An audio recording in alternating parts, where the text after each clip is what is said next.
Hello दोस्तों, मैं हूं आपका दोस्त एडवोकेट शिवेंद्र प्रताप सिंह। आज हम बात करेंगे कि क्या पत्नी घरेलू हिंसा का मुकदमा कर दे। धारा 12 घरेलू हिंसा अधिनियम के तहत धारा 12 का जो मुकदमा कर दे और उसमें वो आदेश करा ले धारा 23(2) सब क्लास 2 के तहत कि पति को मेंटेनेंस के लिए, भरण पोषण के लिए बकायदा 5,000 रुपया, 10,000 रुपया, जितना भी कोर्ट आर्डर कर दे उतना आपको देना पड़ेगा खाप खर्चे के लिए।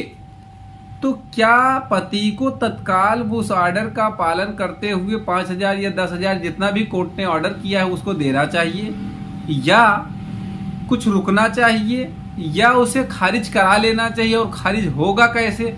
आज इन सब बातों का हम डिस्कस करेंगे और साथ ही साथ डिस्कस करेंगे एक और भरण पोषण के बारे में। मामला ये है कि सीआरपीसी 125 मेंटेनेंस अर्थात भरण पोषण का मुकदमा 125 का अगर कर दे, उसमें भी ऑर्डर अलाउ करा ले तो भी आपको क्या करना पड़ेगा?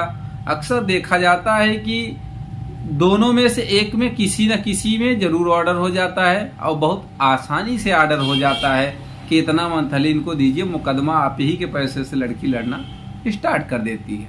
तो मैं बात कर रहा हूं आज के इस विषय में कि अगर घरेलू हिंसा अधिनियम के तहत धारा 12 के तहत जो मुकदमा किया गया, उस मुकदमे में धारा 23 सब क्लास 2 में जो ऑर्डर हो गया है, मान लेते हैं महीने का 10,000 देने का आदेश दे दिया कोर्ट ने, तो आपको सबसे पहले क्या करना होगा कि घरेलू हिंसा अधिनियम की धारा 29 के तहत एक आपको अपील फाइल कर देनी होगी।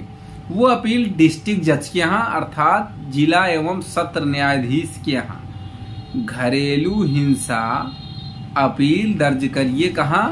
डिस्ट्रिक्ट जज अर्थात जिला जज या सत्र न्यायाधीश के यहाँ। अब बात करते हैं उसमें एक ग्राउंड आप बकायदा लीजिए, आप उसमें डिटेल दीजिए कि आपके नाम पे कोई भी संपत्ति नहीं है, आप नौकरी पे नहीं हैं, आप किसी तरह से अपना और अपने पत्नी का जीवन यापन करने के लिए जो भी 2-4 पैसे कमाते थे उसमें परिवार को भी देखते थे, आप पत्नी को भी देखते थे, या बच्चे हैं तो बच्चों को भी संभालना पड़ता था। इन सब बातों को रखिए। और अगर आपको एक पक्षी सुना गया नहीं आपको और एक पक्षी आदेश कर दिया गया है लड़की को, तो उसमें ये भी मेंशन कर दीजिए कि साहब मुझे बगैर सुने ऑर्डर पास किया गया, या आप ये कह दीजिए जो फैक्ट से उनको मद्देनजर रखते हुए कोर्ट ने ये गलत आदेश पारित किया है, लोअर कोर्ट ने ये गलत आदेश दिया है मेरे खिलाफ, जबकि ये मामला ऐसा नहीं ऐसा है। अपना बात अपनी रखिए, बकायदे डिस्कस करिए और वकील से सारी बात बताइए। एक केस हम आपको बताते हैं, बड़ा मामला अच्छा सुनने में तो नहीं लगेगा।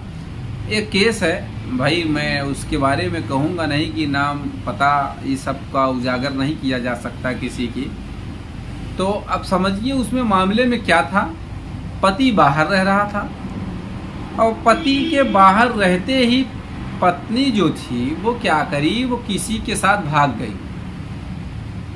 2 लड़कियों की मम्मी थी, वो 2 लड़कियों की माता थी। पति उसका बाहर नौकरी करने के लिए गया था, कमाने के लिए गया था और बकायदा हर महीने बैंक अकाउंट में पैसा भेजता था खर्चे के लिए। हुआ ये कि क्या बात हुई, किसी प्रेम प्रसंग में पड़ी और वो औरत कहाँ चली गई, किसी के साथ भाग गई। जब पकड़ के आई हफ्ता 10 दिन में, देखिए भाग तो गई, अब उसके मायके वालों ने यहाँ आके एकदम तांडव मचा दिया कि औरत को मार दिए, बेटी को हमारे मार दिए, काट दिए, फेंक दिए, तमाम प्रकार के दिक्कतें। अब ससुराल वाले अलग परेशान, यहाँ सामान वामान तोड़ दिए, घर में दिक्कत कर दिए। अब किसी तरह से जब वो बाहर से आया, पति को सूचना मिलती है, लड़के के साथ पकड़ के आई। वो औरत इतनी निहायत बदतमीज और बेहया औरत थी, वो मेरे गांव की औरत थी और एक सज्जन है, सीधा साधा लड़का है, उसी के यहाँ का ये मामला है। वो हुआ क्या उसमें कि अब आप समझिए वो किसी और के साथ भाग गई। थाने की पुलिस जब पकड़ के ले आई तब मामला नहीं दर्ज हुआ। उसने बाकायदा कई एप्लीकेशंस दिए वकीलों को लेके, कई वकील ढेर सारे पैसे की डिमांड किए, पैसा खा गए। एक दरोगा जी थे, उसमें ये भी 20-25 हज़ार खा गए। भाई गरीब आदमी, अनजान आदमी, कम पढ़ा लिखा आदमी, उसे क्या मालूम होता है कि कितना किसको देना है। वो औरत भाग गई। उसके बाद वो अपने मायके में जब आई, भागने के बाद जब पुलिस ने हैंड ओवर कर दिया, उसका एक बहुत ही काला सांगड़ू बदतमीज टाइप का चाचा था। तो ऐसे लोगों को शर्म नहीं आती कि बिटिया भाग गई किसी और के साथ और आके मुकदमेबाजी और मुकदमा लड़ने के चक्कर में साले पड़े हैं। उन्हें ये नहीं समझ में आता।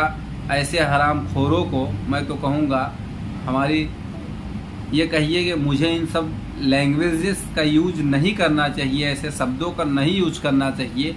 लेकिन बात आती है जब किसी भी बेगुनाह या सज्जन या गरीब वर्ग के आदमी को फंसाए जाने की, पूरा गांव गवाह है कि उसके साथ बहुत ही गलत हुआ। आज की कंडीशन ये है, दोनों बच्चियों को वो पाल रहा है लड़का किसी तरह से, और उसके पास लगभग 4-5 मुकदमे लड़ने के लिए हैं। कई वकील ढेर सारे पैसे खा गए उसके। यहाँ वकीलों के बारे में भी नहीं बोलना चाहिए मुझे, लेकिन भाई सच्चाई तो सच्चाई है। तो उसमें हुआ ये कि आज भी बाकायदा केस चल रहा है, बराबर का चल रहा है केस। उसमें 125 का मुकदमा कर दिया उसने, घरेलू हिंसा का मुकदमा कर दिया, 498 का मुकदमा कर दिया। तो तमाम प्रकार के, अब लड़के ने सेक्शन 9 भी फाइल कर रखा। भाई फिर भी तैयार था कि आ जाओ अगर आना चाहो तो, लेकिन बात नहीं बनी। इस समय क्या कंडीशन है उस लड़की की मैं बताऊं। एक के साथ शादी हुई थी, दूसरे के साथ भाग गई थी, आज के समय में तीसरे के साथ चली गई, लेकिन मुकदमा चल रहा है। तो मेरा ये मानना है कि ऐसे लोगों के खिलाफ, जबकि सारे सबूत उसके पास है, लड़की भाग के आई थी थाने पे, बरामद हुई थी, ये एक सबूत है।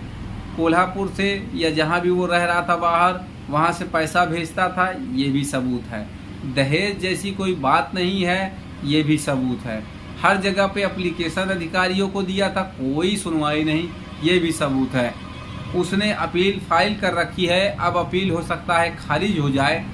काफ़ी कुछ बनाया हमने उस मुकदमे में, पहले कोई और अधिवक्ता देखते थे, इस समय वो करंट टाइम में मेरे पास है। दहेज केस में ऑर्डर हो गया और उसमें जमानत वगैरह हुई दहेज केस में, और चार्जशीट भी चली गई है।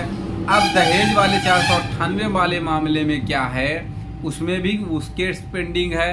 कहने का मतलब इतना ज़्यादा वो लड़का हैरान परेशान हो गया है। मैं आपको बताऊं कि मेरी भी फीस वो नहीं दे पाता है, फिर भी मेरे गांव का होने के कारण मैं उसका मुकदमा लड़ता हूं। तो कहने का ये मतलब, जो औरत जाति के इतने हथकंडे मजबूत हैं न्यायालय की तरफ से, इनका सिर्फ और सिर्फ दुरुपयोग किया जाना अच्छी बात नहीं है। कोर्ट को ये संज्ञान लेना चाहिए, फैक्ट को, ग्राउंड को ध्यान देना चाहिए और तत्काल आदेश पारित करने से ध्यान देना चाहिए, रोकना चाहिए अपने आप को। जैसे कि इसी में मेंटेनेंस के लिए उसे ऑर्डर हो गया उसके खिलाफ, लड़के के, जबकि उसकी कोई गलती नहीं, दुनिया भर के सबूत उसके पास है, रिकॉर्डिंग वगैरह है, सीडी वगैरह है। लेकिन ये सब काम कब आता है, जब गवाहियाँ गुजरने लगती है। तत्काल आप नहीं कहीं पेश कर सकते हैं।